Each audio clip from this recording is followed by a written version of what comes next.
welcome back to L&D Design. My name is Lene and I am half of L&D Design along with my husband David. Today we are going to be doing some more DIYs, some more fall DIYs, but we're going to be using some upcycled products. This doesn't necessarily mean trash or anything I was going to throw away, but more things that I already had in my fall collection that I really just wanted to elevate a little bit and I wanted to change. So I will be using some of those items along with some Dollar Tree items.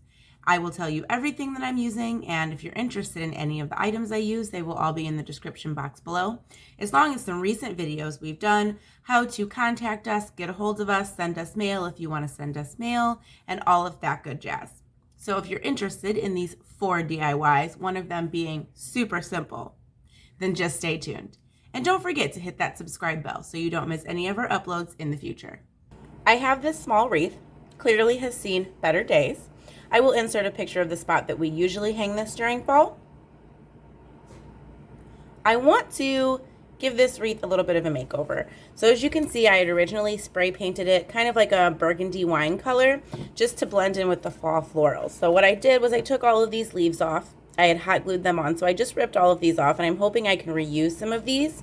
But I do want to add some more neutral tones in there just because this is very, very bright. And like I said, I'm really wanting to mix up the colors this year and add a lot of different colors in, some more neutral tones with some more brights. So I'm going to take this into my garage. I think I'm actually going to spray paint this white or black. I haven't decided, just to cover up this green here.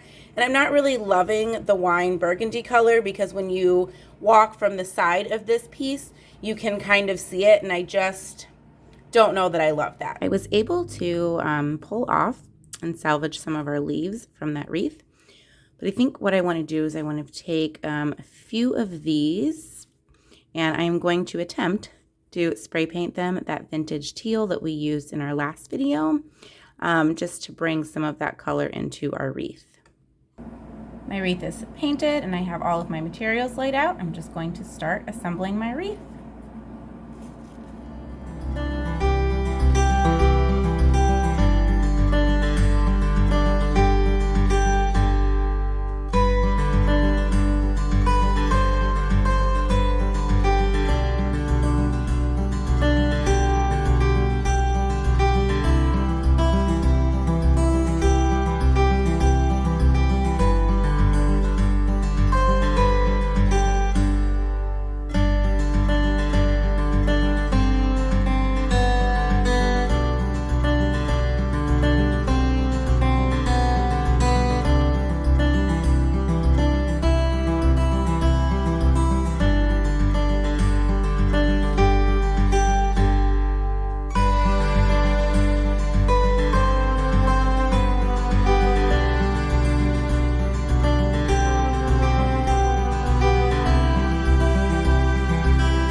For our second DIY, we are going to be using this sign. I absolutely love this sign. It's originally from Hobby Lobby. I've had it for a while. I don't know if I bought it on sale or my mom bought it for me. I can't remember, to be honest. I love the sign.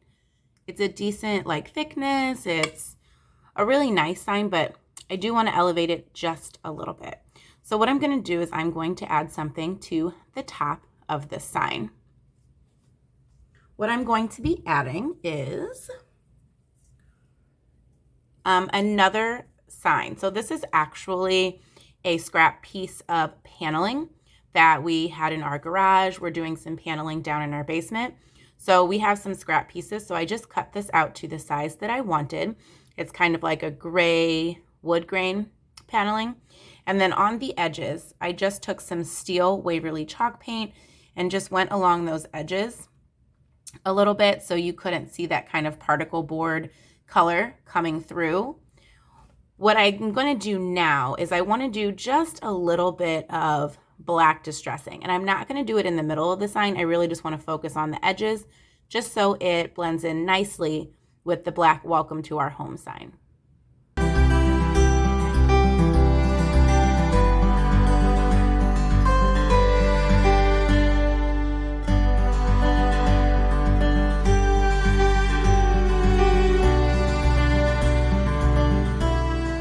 Wanting to put some wording on my sign, but I didn't just want to use my Cricut like I always do. So I decided to use these poster stickers. I use these in my virtual classroom setup, and I just thought they would be perfect for this project.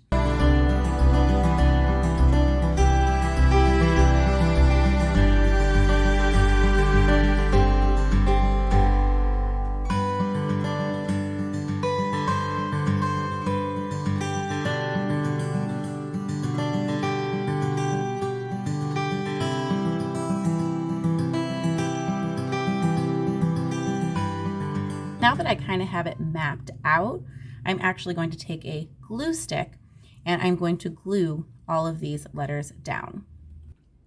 A tip that I wanted to give you guys when you're doing a glue stick is to use kind of like an old store card. That way you can really kind of get in there and you can push all of those edges down, because sometimes your fingers get really, really sticky and it just pulls the letters up. So that's what I did, and it always works really well.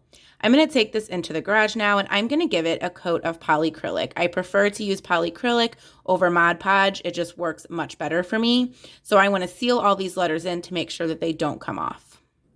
I have my signs ready to go. With this one, I just took that jute rope off that was attached, and I used that to make 2 little twine bows, just so I can cover those holes, because I didn't want it to hang from my larger sign by the jute.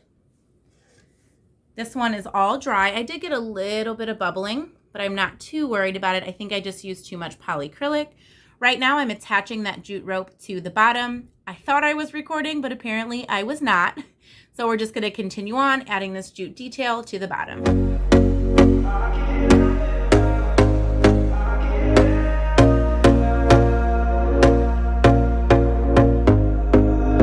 Here we go again. Trying hard, but you wanna be.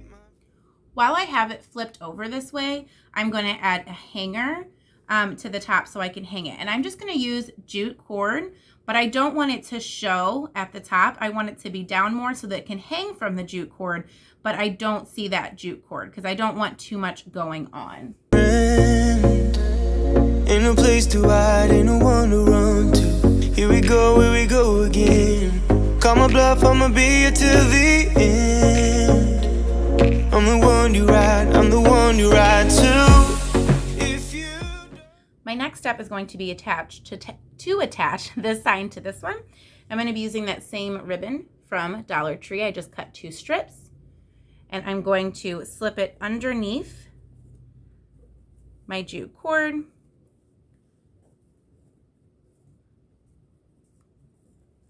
And I'm going to hot glue it to this sign and to this sign. Wanna change. Ain't no place to hide, ain't no one to run to. If you don't wanna change, I can help you out. I can help you out. I can help you out. Now I'm going to add my jute bows, and we will be ready to hang our sign.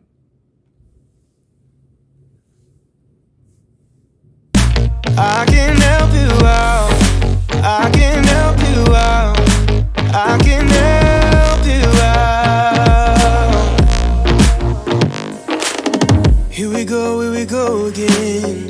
Time is up and I'm calling up my friends. Ain't no wonder why, ain't no one to ride to. Here we go again. Call me up and you wanna be my friend. For our third DIY, we're going to be using this sign. This came from Dollar General, and it was $5. I believe I got this on sale at the end of last season. So on the back side, it has this really cool cork board. And then on the front, it says Happy Fall, y'all. And while I think it's really cute, I just want to elevate it a little bit. I don't necessarily love the front. So what I'm going to do is I'm going to take some Waverly ink chalk paint, and I'm just going to paint this inside part here so I can change the wording. The one you ride to, if you don't wanna change, ain't no place to hide, ain't no one to run to. If you don't wanna change, I can help you out. I can help you out. I can help you out. I can help you out. After putting the first coat on our easel, I just realized that that wording was really going to pop through. I don't know if it's showing up on camera, so I decided instead to use some scrapbook paper. I have this one that I got at Joann's. It was 79 cents, and I just cut it down to size to fit the inside of my easel. I also made some Cricut vinyl that I'm going to place on here, and I'm using kind of a scrap piece of transfer tape just so it doesn't rip my paper, and if it does, it won't rip it too much. I can help you out. I can help you out. I can help you out. I can help you out. I can help you out. Look, if you don't wanna change. Now that this is complete, I'm just going to hot glue it onto my sign, and then we're going to work on the other side.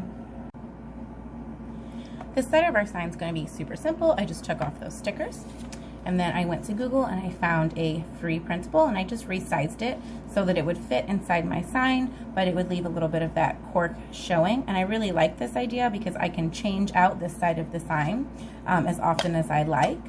And then I'm just going to use some tacks to just tack this in place. To hide, ain't no one to run to. If you don't wanna change, I can help you out. I can help you out. I can help you out. I can help you out. I can help you out. I can help you out.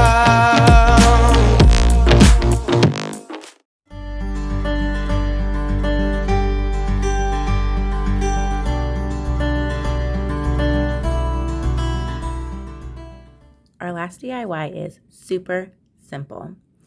I have these frames. I did these during springtime. I had already had the frames. I just took some white Waverly chalk paint and just distressed them a little bit so they looked a little bit more farmhouse. I think sometimes as crafters who love to craft, we get so in our heads and like to do such complex projects and really elevate a lot of things, but something as simple as just making some printouts on our computer, some free printables, can really heighten a space.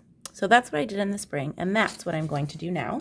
So I found these two free printables off of Google, and I'm just going to swap these out for the ones that are inside, and voila, I have art for my wall that is going with the season, and hey, it's only going to take me a few minutes. So after I have my picture out, what I did last time was I just used the frame, and I just kind of judged exactly where my printable was going to fit inside the frame so that I could just cut off any of those edges and just tape it right to the frame. I'm also going to leave this one in there on the back of this. I'm just going to turn it around this way so you don't see this showing through, so that next spring, if I don't want to print a new one, I can just open this up, pop my spring decor right in that's already in there, and hang them back on the wall.